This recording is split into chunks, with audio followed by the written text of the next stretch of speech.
स्वागत है आप सभी का रोज़ाना न्यूज़ टीवी में। शहर के मोहल्ला खिरीबाग में फ्रीडम फाइटर यानी स्वतंत्रता संग्राम सेनानी कॉमरेड खैरुल बशर के वहां कैबिनेट मंत्री ओम प्रकाश राजभर पहुंचे।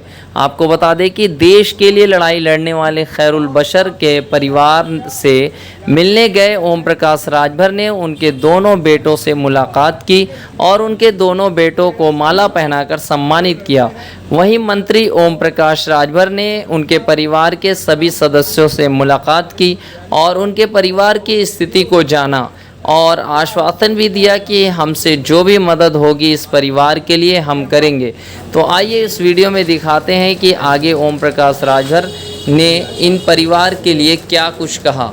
तो दोस्तों, अभी तक हमारे चैनल पे नए हैं तो चैनल को सब्सक्राइब करें, वीडियो अच्छी लगे तो ज़्यादा से ज़्यादा शेयर करें।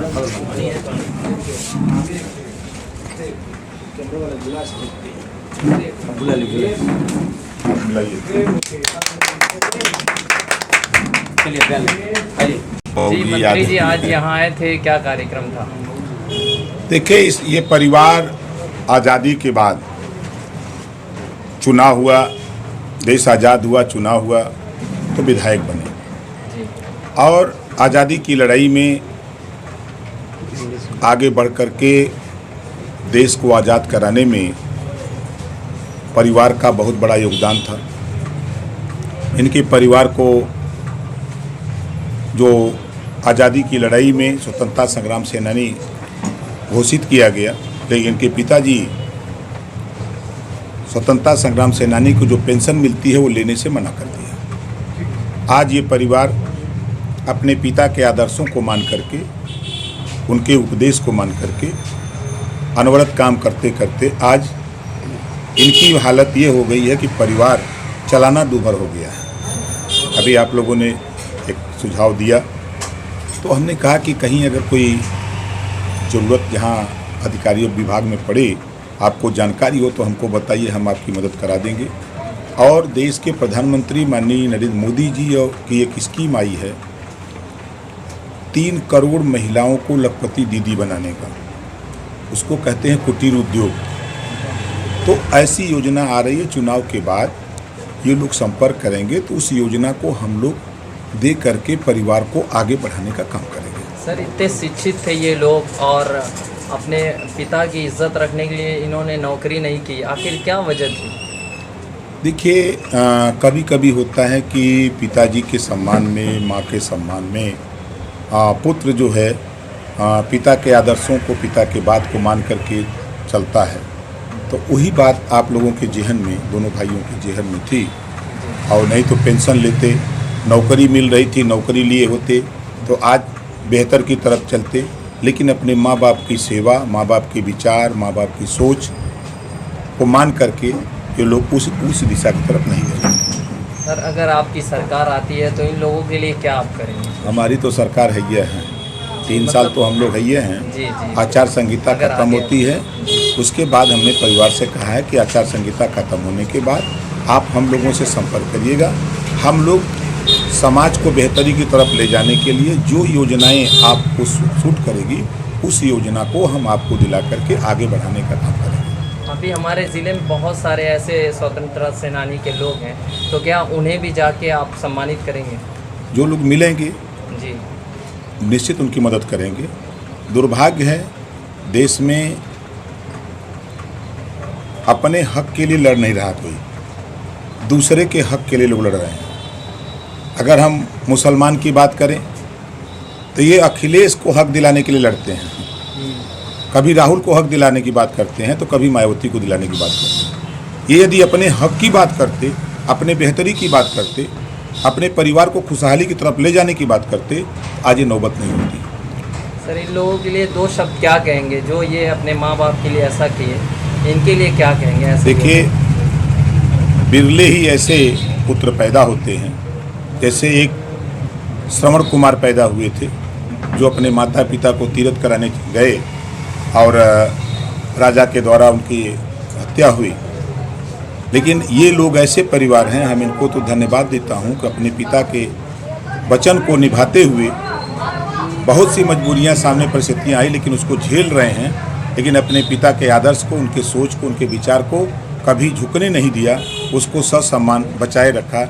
इसके लिए हम इन दोनों भाइयों को धन्यवाद देता हूँ कि हमेशा अपने माँ बाप को जो है आपने ऊपर देखा, रोजी रोटी आपने पीछे छोड़ दिया, नौकरी मिली उसको भी त्याग दिया, पेंशन मिल रहा था उसको भी त्याग दिया, पिता की बात का आपने आदर किया। ऊपर वाला निश्चित है ऐसे लोगों की ऊपर वाला भी मदद करता है। जी, क्या नाम है आपका? अशरफ जावेद। आज आपके घर मंत्री जी आए थे, ओपी राजभर जी। जी, क्या था मामला? आर्थिक परेशानी का मामला था, उनके सामने बताया गया। जी, अपने आप किस परिवार से आते हैं? आपसे मिलने स्पेशली आए, आप लोग को सम्मानित किए, आखिर क्यों आप लोगों को सम्मानित किया गया? सेनानी परिवार की वजह से सम्मानित किया गया, जी राष्ट्र के धरोहर के नाते जी हैं। और उनका उन्होंने आश्वासन दिया है कि आचार संहिता खत्म होने के बाद जो है आपके परिवार के बारे में विचार किया जाएगा। आप लोगों ने इतनी बड़ी कुर्बानियाँ दी, आज के दौर में तो कोई नहीं करता अपने माँ बाप के लिए, कि आप लोगों ने अपने पिता के लिए नौकरियाँ नहीं की कि लोग ताने मारेंगे कि नौकरियाँ लगवा दिया। इसको कैसे देखते हैं और क्या मैसेज देंगे लोगों को? पिताजी के मान सम्मान को जी बरकरार रखने के लिए जो है हम लोगों ने उनके ऊपर कोई धब्बा ना आए जी है, इसका बहुत ख्याल रखा गया है। और अपने जो भी रुका सुखा जैसे भी मिला उसमें ज़िंदगी को गुजर बसर किया गया है। बताया जा रहा है ये पूरा घर आपका खपड़ेले का था काफ़ी दिनों तक। हाँ हाँ, अब आप लोग क्या करते हैं वैसे? हम तो संविदा पर नौकरी करते हैं जी और हमारी मैडम आंगनबाड़ी में कार्य करती हैं, 5,000-6,000 मिलता है, उसमें मिला जुला के अपना परिवार चल रहा है रुका सुखा। क्या संदेश देंगे लोग? बस सरकार मंत्री जी से यही उम्मीद है कि हमारे घर के परिवार के ऊपर जो है आपकी कृपा दृष्टि बनी रहे, सहयोग आपका होता रहे, परिवार आगे इम्प्रूवमेंट हो। ठीक। मैं मोहम्मद अंसारी समाज सेवक कलेक्ट्रेट का अधिवक्ता हूँ। आज मंत्री जी आए थे स्वतंत्रता संग्राम परिवार से, जो काफ़ी गौरव की बात है। राष्ट्र के धरोहर थे, देश की संपत्ति थी। ये आज IAS PCS होते तो अपने दरवाजे फ़ख्र से लगाते कि हम IAS PCS थे। इससे बड़ी ये डिग्री है जो मतलब स्वतंत्रता संग्राम परिवार के हैं, जो देश के लिए अपना जान न्यौछावर कर दिए। सन 1942 में इनकी यंग उम्र थी। उस ज़माने में पूरे ज़िले में भारत छोड़ो आंदोलन में इन्होंने पूरी तरह से लीडरशिप की थी। ऐसे परिवार को कोटि कोटि मैं धन्यवाद और नमन करता हूँ।